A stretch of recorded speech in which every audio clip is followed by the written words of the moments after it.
Well, we seem to be live on another. Sorry. We seem to be live We on do. another That Album show. What an amazingly soothing experience this I is. mean, I've sort of chilled. I mean, I'm here and yet I'm not. An out of body experience. Oh, most certainly. Bring Yeah, on the shrooms. yeah. It's funny, isn't it? Because this is yeah, yeah, and you're great at choosing stuff which is like notably different from other things that we have on here. That's my And mission. yeah, no, and this absolutely is that it's very different. It's kind of ambient and um, obviously electronic, and in some ways it's quite kind of I guess derivative. You know, there's stuff that you listen to it and you go, oh yeah, yeah, it sounds a bit like, Mm. and there are bits of it that you go, actually that doesn't sound like anything else. It's amazing, um, and it's the sort of thing that you can just you put it on and turn the lights off, and your mind is in free fall, isn't it? Yeah. Yeah, I'll share a little story with you. I was going to say it later, but I'll do it now. So, I mean, I absolutely adore this band. I actually finally got to see them last year. So we're going to LA or Las Vegas or somewhere like that, and we're flying across the Arizona desert, right? And the sun's out, and I'm sure a lot of people have done this. And there's this certain vibe, isn't there? I don't know what it is about the clouds, a bit like fluffy, and for some strange reason, I mean, Derelicts just came on, and talk about the perfect soundtrack. And Mm. it was like, you get those moments in life that stay with you, and as they're happening, they're always going to stay with you, and you're always going to be able to recreate them in your mind. And it was one of those moments for me. And I'm not particularly good with flying, Mm. but that, and then I went from this, and I just kept Carbon Based Lifeforms on for the rest of it because I've obviously got all of them, and it just became one of the most wonderful, chilled experience I've ever had. And for me to experience that when flying, being an Yeah, anxious flyer, amazing. So it's lovely. I love it. I love this band. Absolutely love yeah. So 2017, which sounds like it was yesterday, but is in fact nearly a year ago now, nearly a decade ago now. it. Yeah. Uh, General election, Grenfell Tower, Manchester Arena, and London Bridge terror attacks.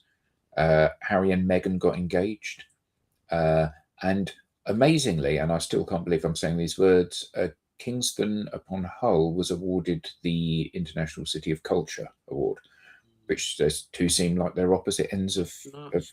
of reality. But a good year for art in all of its forms. Blade Runner 2049 came out. Dunkirk, La La Land, T2, Train Spotting, and Baby Driver. Uh, Books, What Happened, Hillary Clinton, Astrophysics for People in a Hurry, Neil deGrasse Tyson, and albums, Concrete and Gold, Foo Fighters, Southern Blood, Greg Allman, favourite of yours, uh, Buckingham and McVie, Carrie Five, Carrie Fire, Robert Plant, and From a Room, Chris Stapleton, as well as Harry Styles. Um, Harry. so an interesting year, and actually about as modern generally as I would go in terms of listening to music. I'll be back from there. Uh, Yeah. but this is lovely because it kind of it it's got that sort of unbound by rules feel that you got with kind of Kraftwerk and Tubular Bells and that kind of thing, where uh, they they clearly were not beholden to anybody when they did this. Yeah. Ambient trance. I mean, they're quite big on the ambient trance electro circuit. I mean, they're call them underground, maybe, maybe not. I mean, they're quite big in that scene. Uh, and I mean, I love. I mean, I quite like trance, and I love ambient, as you know. I love Tangerine Dream, and what I love about this album is it sort of it takes all the things I like, but it sort of mixes it into this thing.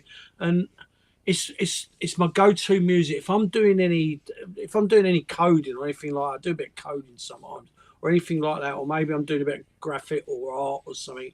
I normally have something like this on because for some strange reason it tends to get my mind into a certain state of Mm. whatever that is, and I just absolutely love it. And I mean, I found this band quite late. I mean, when did I find them? It's only a few years ago. I can't remember post COVID or I don't know, and I don't even know how I came across them. It's just Yeah, one of yeah. those things where what it's like. I mean, I mean, I'm really heavy into electro, as you know, but I can't remember how I came across them. I can't remember it. Just can't. But uh, Yeah, and I'm kind of glad you did. So, a Swedish band, yes, yes, both born in 1976, yeah, so quite old, really. I mean, not as old as us, but quite old for this kind of thing. Because you always kind of have this picture as a young person's yeah. music, don't you? Um, and this was an album that was brought out after 6 years since their previous album, Yeah. apparently. They have gaps in between their albums, so they're one of those. There's a few electro artists like that. So Yeah, and quite a long album, yeah, 82 minutes in total. it really is. I mean, when I saw them live, it's really weird because they played, and a lot of electro bands do this. They call them live performances, but they're not really. What they're actually doing is playing it, and I mean, with electronic music, you can do it. I do it, because it's all made in the sequences of samplers. All you got to do is take a couple of bits of gear on stage. You've already got your stage. You just play, and it was actually quite disappointing because one of the things with Carbon Based Live, the sound's really important in electronic music, really important to get that wide sound stage and the pads and all that, and the sound quality in the arena in the place it weren't good at all, and that was really disappointing because I was expecting. It was sort of like, I mean, it's good to see them. And they're just a couple of old boys, a bit younger than me, and they come on stage and they got this sort of like, I don't know, it's like they're at a desk and they got a couple of machines and they're just sitting over there sort of doing that. There's no life to them or anything like that, but the thing just drifts. But apparently some of their really good concerts where the sound's right, particularly they're very festivalish. Mm. So if you go to like side trance gigs or play, and they're very much like the come down acts, after you've done a lot of banging stuff, and with the correct sound system, where it all opens up and the bass works properly, then yeah, on point. So one of the things that I found interesting reading about these guys is that I I don't know anything really about the production of electronic music. Obviously, you do, but the impression that I had always got was that you've got a keyboard maybe as your entry interface, and you play something on the keyboard, and then they're kind of going and they're twiddling it, and then they settle into that for a bit, and then they twiddle it a bit more, and they kind of discover things as they go along. So I was flabbergasted to read about these guys that um, they completely compose and arrange the song using like GarageBand or Yeah, Final Cut Pro or whatever, and then when they've decided what they want to do, they work out which instruments they're going to play it on, and then they go back and they unpack all of their synthesizers, interesting. and they kind of, okay, we're going to do this one, and we're going to do this one, and we're going to use this one, and then we're going to move to this thing set up this way. So it's very, it doesn't happen, it is composed, and I think Yeah, that's it must be unusual in this space. it's weird. I mean, a lot goes in. This is how I'll do it, and probably in some ways. So I'll be in the box, right, computer, because that's the fastest way, and I'll write lots of MIDI sequences, and maybe I'll use some samples, and then once I've got the sequences, then if I want to do it on hardware, there's different ways of doing it. But if I'm coming out of the box doing the hardware, what I'll then do is I'll take the sequences, I'll throw them into a hardware sequencer, and I'll decide what synth I'm going to use. and then I'll just play the thing, and it's almost like you're jamming it. You don't quite know what's going to happen, you know, and then what you then do, and again they probably do a similar thing. You've got your recording device, which is normally a computer that running, and it's running, and what you're doing, you're just recording it as you go, and then it's the post-production, because what you'll get, I mean, they might do it differently, but what you'll get a really nice long sound file, but then you tend to go into it and you might chop a few bits off, because one of the things about doing electronic music, particularly if you try and do it in a jam improvisation, it's very easy to get lost in it. You get lost in it. I mean, I've had things where I've gone on for bloody ages, you know, and I play it back and I think, well, if anyone listened to that, they'd lose the will to live. And then you have to go in and you have to sort of trim it and cut it and almost try and get the best bits out of it. Because the other thing with electronic music, which I've always found fascinating, is the magic sometimes comes in the accidents. It's really interesting with electronic music, that, because you'll it's a discipline that on the surface could be seen as very rigid. Sequencers, samplers, all of that, going from this to this. But when you're actually feeding it into the equipment and you're doing things with certain machines, things happen that you weren't really expecting. And all of a sudden, and then, I mean, I've got that machine up there, which is, you know, you can't see it, it's off camera.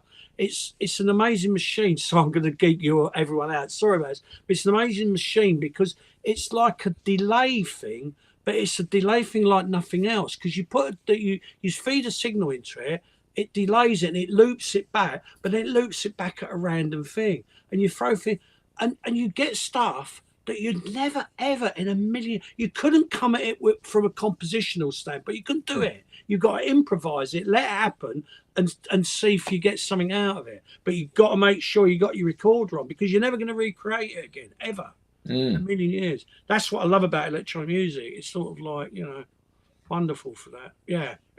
So let's have a bit of a listen. So we better. I'll go on about this all night. Track one, Exceed. In the notes, there's a curtain raiser immediately signals to older fans the classic Carbon-Based Lifeforms sound is back, built on lush shimmering arpeggios and a calming euphoric chill out groove. It carries a deep sense of motion. Exceed holds a special place in the band's history as the first Carbon-Based Lifeforms track to ever receive an official music video, apparently. Oh, blimey, I didn't know that. So here we go.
So I think everyone in the audience should really listen to this, because it's got so much kind of so much complexity to the texture. It reminds me, this first track reminds me quite a lot of the kind of Oxygen, Jean-Michel Jarre. Yeah, got a lot of it, a lot of that. These sort of albums, I think, are very hard to come across on a show like this, because they are designed. You've got to immerse yourself. Something else I was going to mention, a thing that I love about when you listen to this. Now, I really love early Floyd up until probably Wish You Were Here. After that, they sort of lose me a bit. And something I really love in Floyd is Rick Wright, the keyboard, some of his monsters. Now, you can hear so much of his influence in Carbon-Based Lifeforms music, so much of it. And I've often wondered, I wish that Rick Wright and Dave Gilmour, forget about the other, had gone away and created an ambient style album with Gilmour's guitar and write stuff, because I think they could have done something absolutely wonderful between them, you know. Yeah. Instead of the blinking division bell and all that old nonsense. Sorry, okay, sorry. So so reading about this is quite interesting because this is the first. So previously they had done the 0-beat drone ambient, and this begins with a beat, and it's also the first album that's got defined tracks rather than merging from one to another. So quite a big departure from what they'd done previously, by the sound of it. Absolutely. The other interesting with Carbon Based Lifeform, when you listen to it, the drums are really mixed. They're really mixed back in the mix. A lot of this style, the drums are quite prominent, you know, whereas Carbon Based. So on that track we just played, I mean, you almost have to have it on phones or on a good system. It's got the standard 4-to-floor kick, which a lot of trance music has, but it's really at the back of the mix. It's really at the back, and I quite like that. It's a completely different approach because normally the drums are prominent, and I think not only that, I think it's really important for this music because that gives it the ambience. Because if you put and another thing is really they are known for using household items as instruments, known for their love of musique concrete, using recorded real-world sounds as instruments. So they transformed everyday household instruments for percussion and textures of Derelicts. So, for example, there are modified field recordings of a water pump, a dishwasher, and a baby's teething toy, apparently. I know. Do you know that whole technique, musique concrete? I mean, that goes back quite a while. I think it's a French. I can't remember his name. A French guy pioneered it, and again, it's something that's really quite particularly in sampling. I mean, I don't know if I can hold it up. I might be able to hold it up to the thing. I don't know if I can get it up. So I don't know if hang on. Let me see if I can undo it. I'll just hold this up if I can do it. So I don't right. So that machine there, which is now what that is, that's a sample. There you go. That's a looping sampler type thing. And what you do with that, you just feed little things like little sound of and all sorts of stuff. And it's got like 2 loops on it. And then you just play around with the loops, and that's based on the whole musique concrete, the whole tape. Who's the other guy? That Steve Reich. Have you ever heard of this? Reich, right? No. Yeah. Steve Reich. Yeah. Minimalist guy. He did a lot of that sort of stuff, and it's really again, it's something. I mean, I love playing. Love just found sounds, and then just finding something in the sound. Finding something in there, you know, and it's like, and particularly if you slow it down, that particular machine, you can slow it right down, just like a tape deck. And audio does something really weird if slowed down. If it's done properly, and you slow something right down, and it takes on a completely different characteristic. It does sound, and again, with this style of music and ambient, it's so much of it is about that. It's about because they're the layers, you know, and you made such a valid point about listening to it away with, you know, any real ambient music, you know, it's very immersive, you know. Yeah, because it's not about melody and beat. No, it's not. It's about texture, isn't it? It's absolutely texture and mood. Let's move on to Derelicts. Yeah, so the title track 2. This is a heavier sounding track. It features a submerged driving bass line that introduces the guest vocalist Esther Nanmark. Her vocals aren't lyrical, but instead treated as a texture. So rather like Dead Can Dance from that perspective, making sounds and using voice as an instrument. So here we go. This is Derelicts.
I love the kind of the slow build where the uh, the sound of the texture and all of the different things going on just becomes more complex Yeah. and more interesting, and it kind of Like, draws you in. Yeah, what again? Something I like. I love. They're very good at pads and lovely sort of like themes of pads. I mean, this particular track, when it gets the guitar, it's probably a synth actually, but the guitar when that comes in and brings it in. I mean, that again, it reminds me of that sort of thing that I think I'd love to see Floyd do. You know, it's it just got something.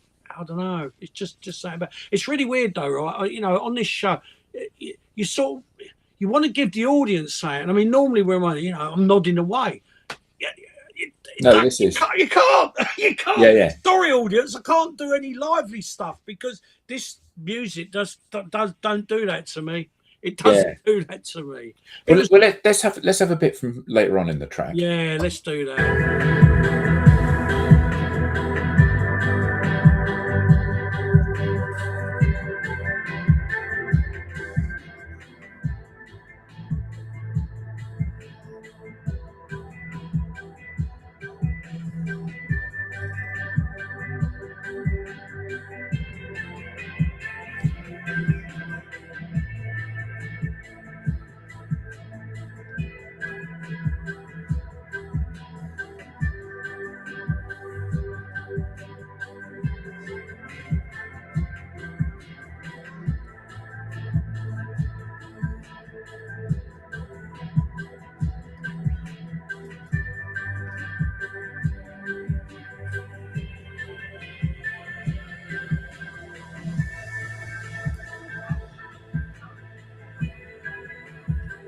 Yeah, I mean, you can hear, and it's interesting, isn't it? Because it's like you could have quite a complex Venn diagram here of all of the different influences in this music. So there's obviously quite a lot of Jean-Michel Jarre with that kind Yeah, of whooshing in of the new textures, definitely. but also with the bass line, there's quite a lot of sort of almost massive attack there, isn't there?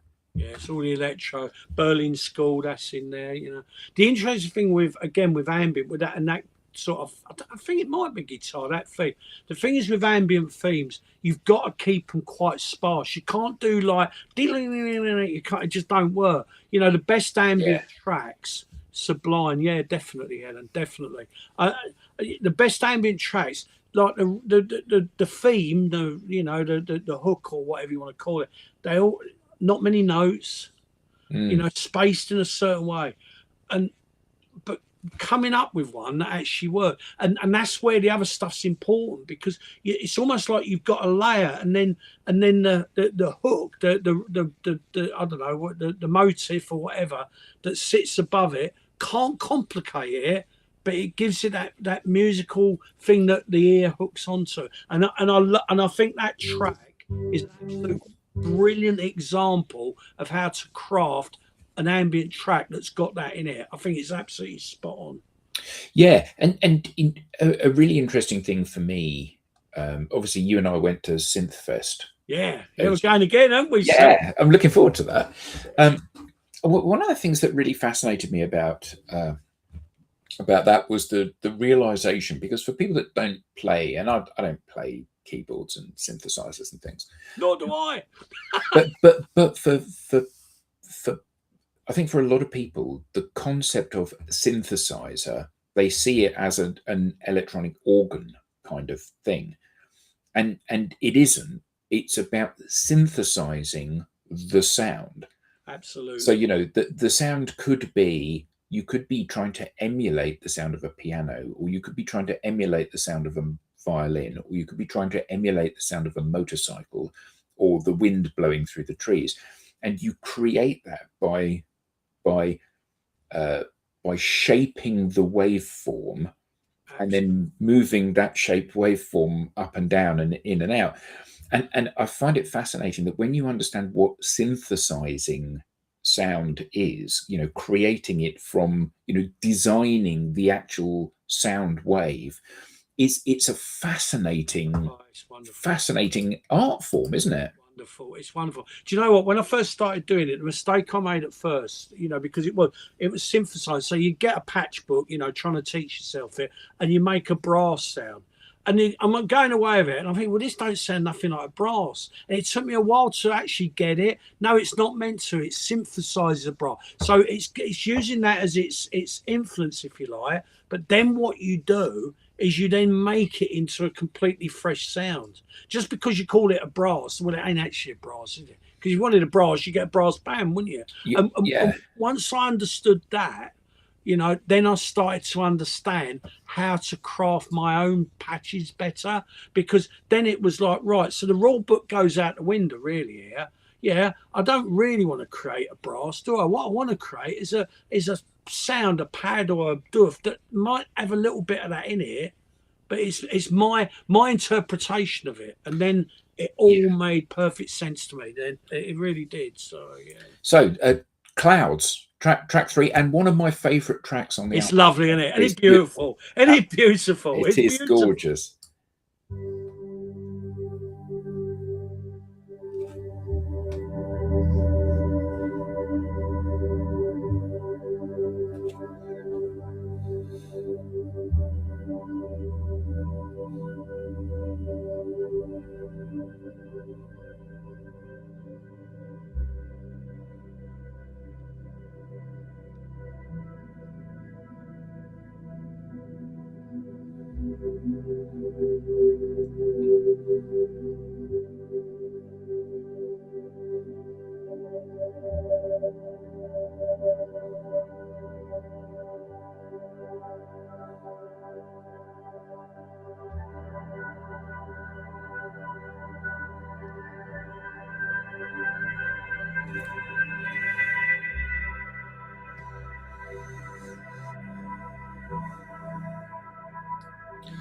Although Clouds is named after the the sound cloud that they are creating, it's hi Andrew. Um, it's No, it bruv. it's it's almost like white noise, isn't it? Yeah. It's almost, you could go to sleep to this really easily. So imagine you're flying across the Arizona desert, and it's got this vibe and that, and this is that track's playing, because that was one of the tracks, that was really, oh, it really took me away, that particular track. And it's just, and it's Yeah, almost like, I know it absolutely. sounds cliche, time completely stands still. It's completely in the moment. It's like electronic meditation. That's what it Yeah, is. that's exactly what it is. Meditation. Oh, Tai Chi and yoga. Yeah, Yeah, but yeah. it is a bit like that. If there was more of this music listened to in the world, there'd be far fewer wars. Yeah, wouldn't it just? Yeah. Yeah. So track four, Natfasen. Um, this is Swedish for night creatures, apparently. I love this. It bridges the original forest theme from the final electronic production. It has a slightly dubby rolling drum pattern and deep psychedelic melancholy. The track uses subtle spoken word dialogue that feels like a trippy nod to getting lost in the woods at night. What a lovely intro, eh? Wonderful.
The kind of the little bells that are twinkling away in the background. Do you reckon you could get to the girl's voice?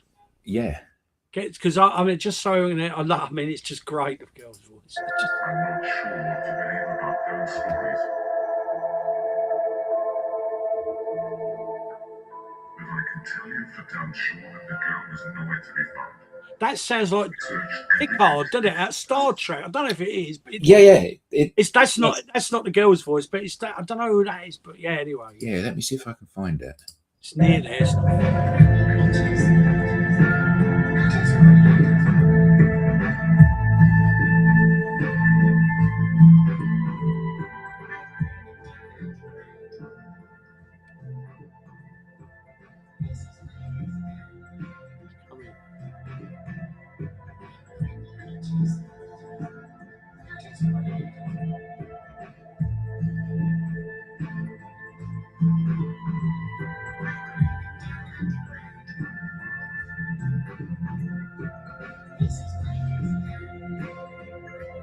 It's got lots of the kind of Hansel and Gretel vibes. And it's like it's got the Forbidden Forest, doesn't it? Yeah, very much. It's totally the Forbidden Forest, completely.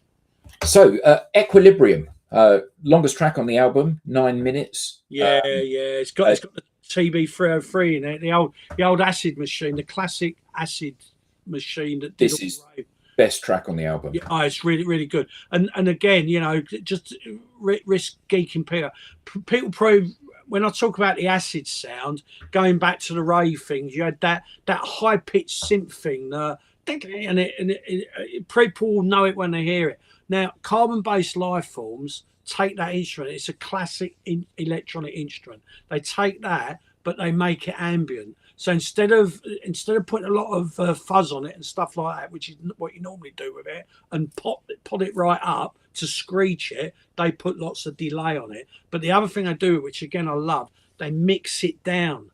So don't have it right in your face. So it becomes more of an ambient type of. And again, love that use of that instrument. Yeah, beautiful. Yeah, I'm so nerdy.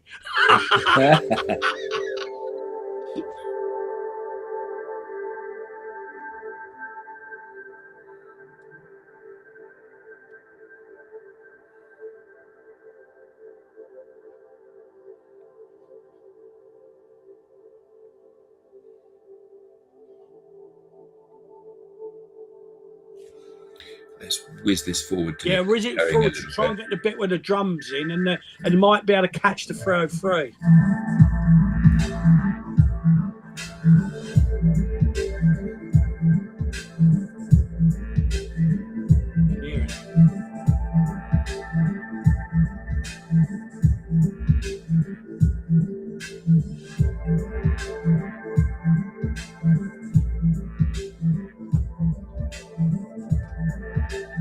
Hear the Floyd in there, coming up, yeah.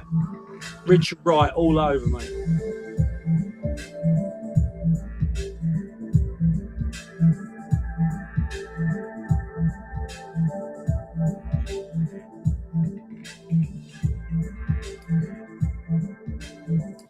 This reminds me of many years ago. I was working in an agency, and we had a project out in Moscow.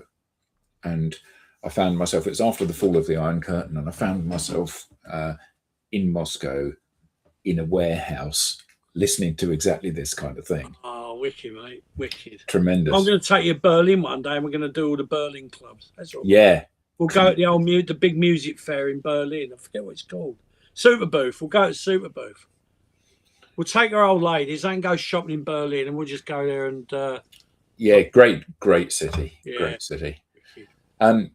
So yeah, I mean that Equilibrium track 5, that's the high point of the album. Yeah. Because it's got a bit of everything. It's got that kind of that ambient sound, but it's also got a bit of beat which stops you falling asleep whilst it's going on. That's the nearest to. I mean, they're classed as an ambient trance band. That's probably the nearest ambient trance track, because it's got the 303 is quite a trancey synth, you know, and it's got definitely.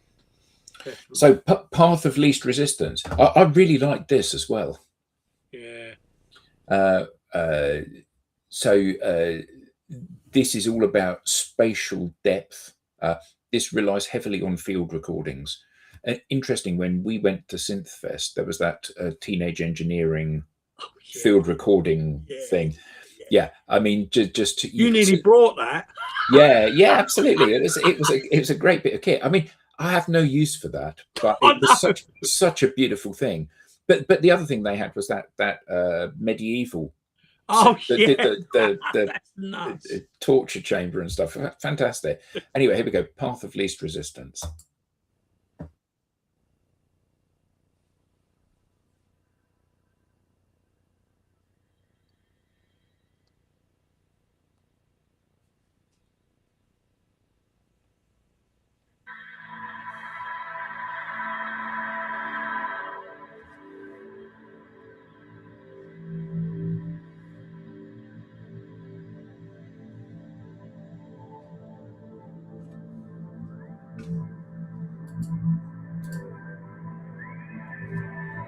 Yeah.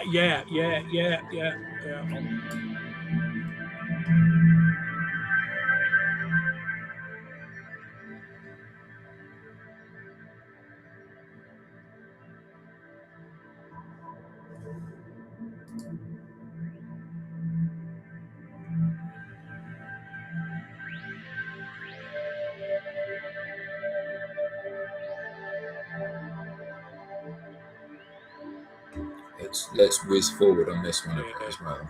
You have to, don't you? That's the thing. It's a nightmare on a show like this. It really is. I mean, you're doing a fine job, but.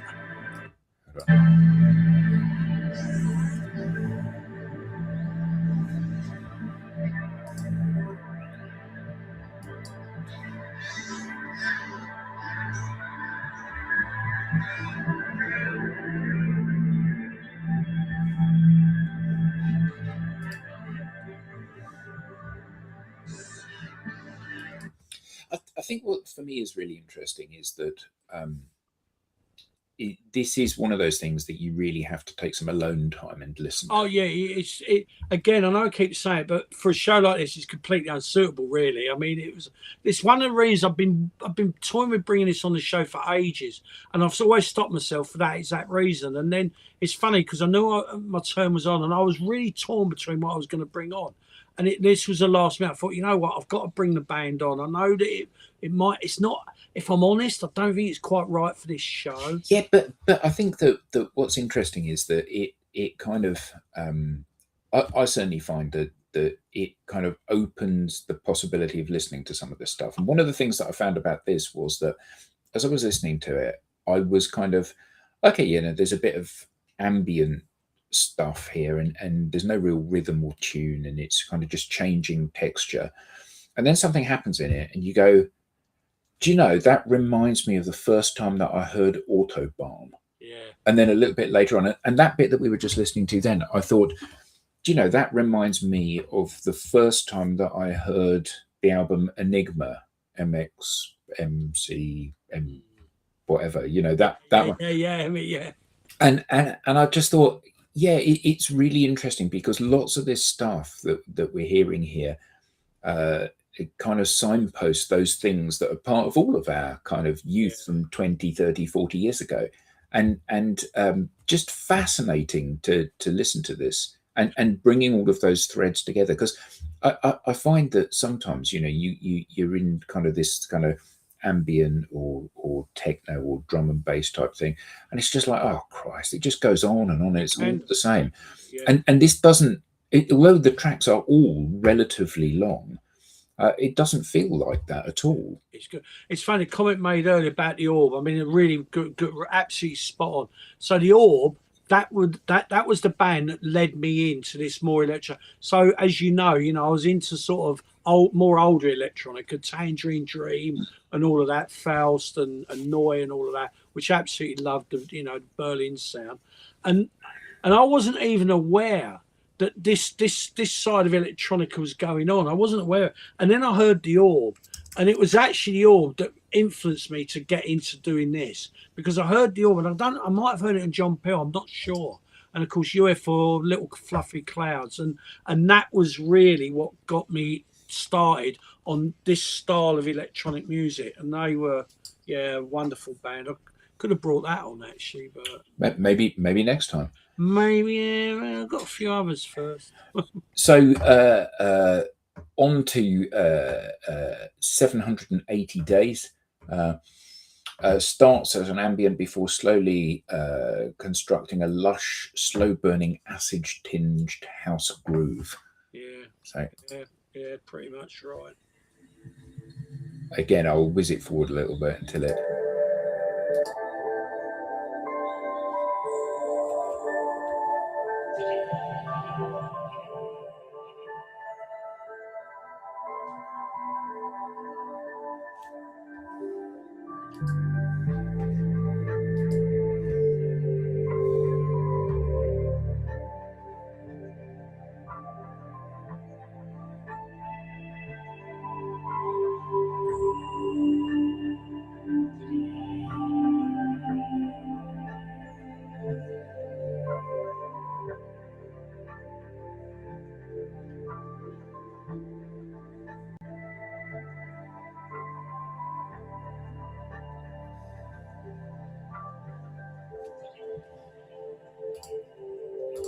What I find, again, really interesting is the complexity of this stuff, because those phrases that when you first listen, they sound like it's just the same phrase repeated multiple times. When you listen to it, you realize it isn't, that there are additional notes put in sometimes. Yeah, and it's kind of a bit like I saw a great video of Mike Oldfield talking about the making of Tubular Bells. And because he had a finite amount of, obviously the tech was very different back then, there was a finite amount of tracks on the tape recorder. And he demonstrated the bass guitar that he plays in it.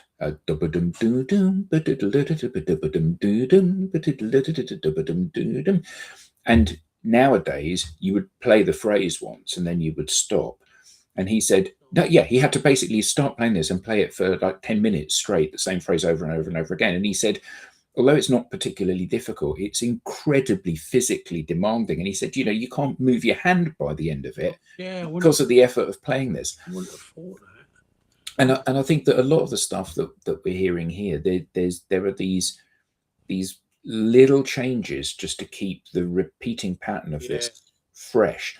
And I think that was one of the things that was so great about Tubular Bells, was that because he was physically having to play each of those phrases over and over and over again, he got different moods, different styles, little changes in those each time. And that's what stopped it from being 22 minutes of boredom.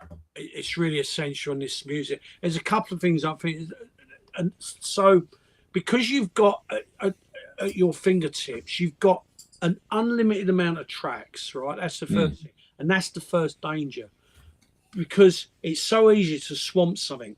It's so easy to do, I mean, again, when I do something, I might do it and I might strip half of it out at the end of it and just get the space. And then the second thing is the little subtle differences. Now, but sometimes you're not changing a theme. Sometimes what you'll do is you'll put a little bit of delay on just for a minute, or you'll put a bit of reverb or something else, and then you'll take it away again. So and what I've found with it is it's almost, you put these little layers on it, but you've got to be careful you don't overcomplicate, because if they came to this and dosed it in reverb, it would just become a mess, a complete mess. And you've got, and when you listen to Carbon Based, and most of the guys, I mean, these guys are good at it. I mean, I'm a beginner. These guys are good at it. When you listen to their stuff, it's the way that they understand they've got all these things, so they'll bring something in, but they'll never have too much going on, and they'll layer it and they'll get the frequencies right. So as it's layered, it sits properly. It is. Making good electronic art music is a real art form, and it really is. As is naming it. So the next one is approximately 42 degrees, which is we've got Esther Nanmark's voice back again. Well, let's just have a listen. Here we go.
Once again, I'll whiz forward a bit. Yeah, I would definitely.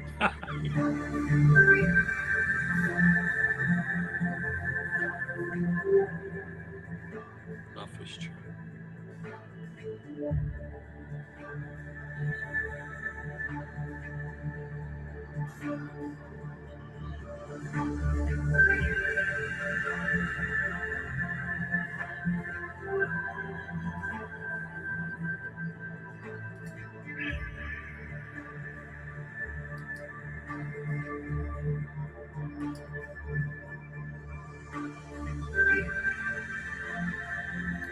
I think your point earlier about how this is mixed and some of the stuff that normally would be at the front is very much at the back of the mix. Yeah. It's really interesting, and you can't appreciate it until you're actually listening properly to it. But often the voice and the drums are way back in the mix, and the textural stuff is very much at the front. And it's so right for the music. What I love about that track as well, that's one of my favourites. It's got a lazy beat to it. It's sort of like dum dum dum dum, and I mean, I'd like to have a look at the sequence, because I've got a feeling that they pushed it back. It's a bit. It's so not forward back, so it's a bit off the beat. It's a bit. Yeah. There's definitely they syncopated it in a certain way. They must have done, because to give it that feel, and I love it, and it gives us this grand sort of ploddy but majestic almost. Yeah, it's definitely pulling back. It's not slowing down, but it feels almost like it's pulling you back. Yeah. But I mean, again, I think that the album is such that although some of the pieces are in different keys, as much as this kind of music is ever in a key, so you couldn't merge from one to the next. But it's almost like it's just like an evolving single entity. Yeah. I guess. So on to Rayleigh scatterers, named after the physical phenomenon that causes the sky to look blue, scattering of light off particles that are in the atmosphere. The track is pure sky gazing music. So here we go. Absolutely.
And again, I'll whiz it forward. Yeah, you got to. I reckon everyone's asleep now. Wake up, everyone. Hello.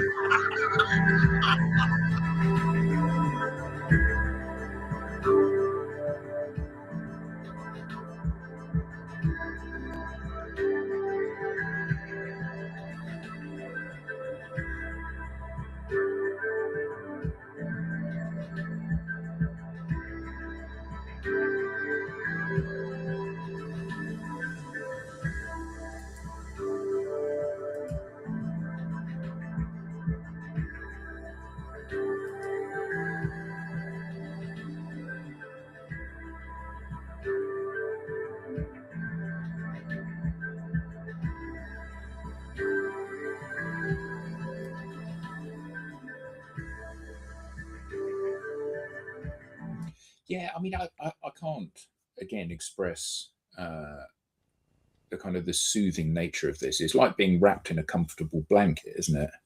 They're very good with their melodies as well. All these little melodic hooks, and when you listen to it a few times, that's what's really good about it, because you know, I mean, a lot of music is about you know, you get a melody, don't you? It's a catchy little thing, a little riff or whatever. It's really important in particularly in popular music. Well, it is in this album, you know, and I've always what I like about Carbon Based Lifeforms is that not all ambient artists do that, but they've got this knack of very simple little melody type things that, and they just drift in, and of course they're spaced out because you've got all the washy stuff that's going on, and yeah, it sort of grounds it a bit and gives it some.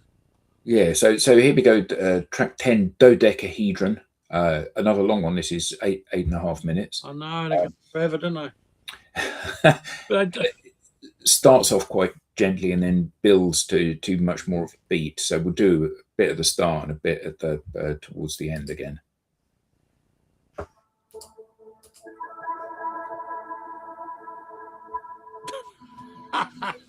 Good man. Yeah, yeah.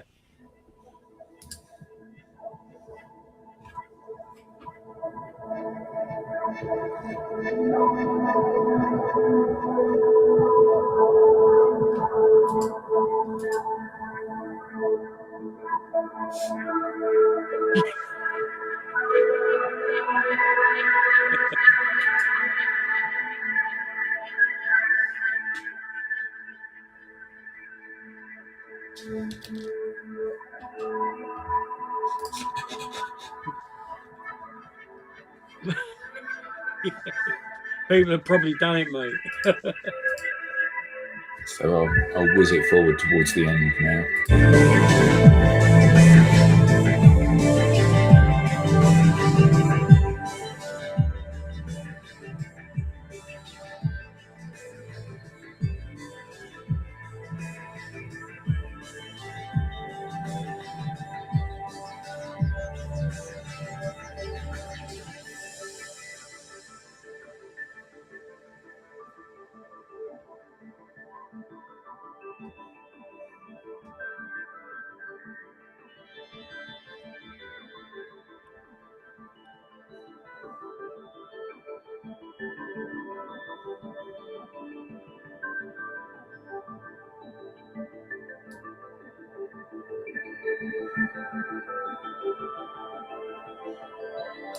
So onto the penultimate track, the loss aversion.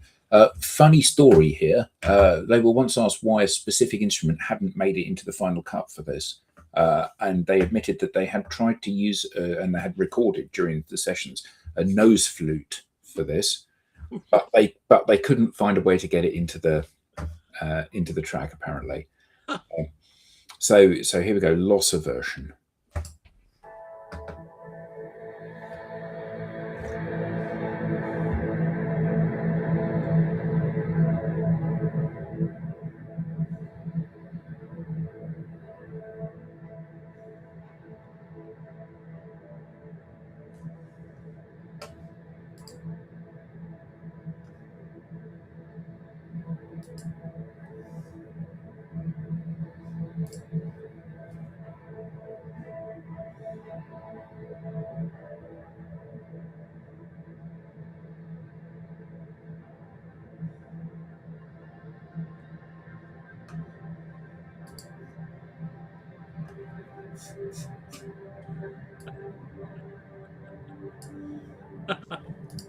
And again, I'll whiz forward.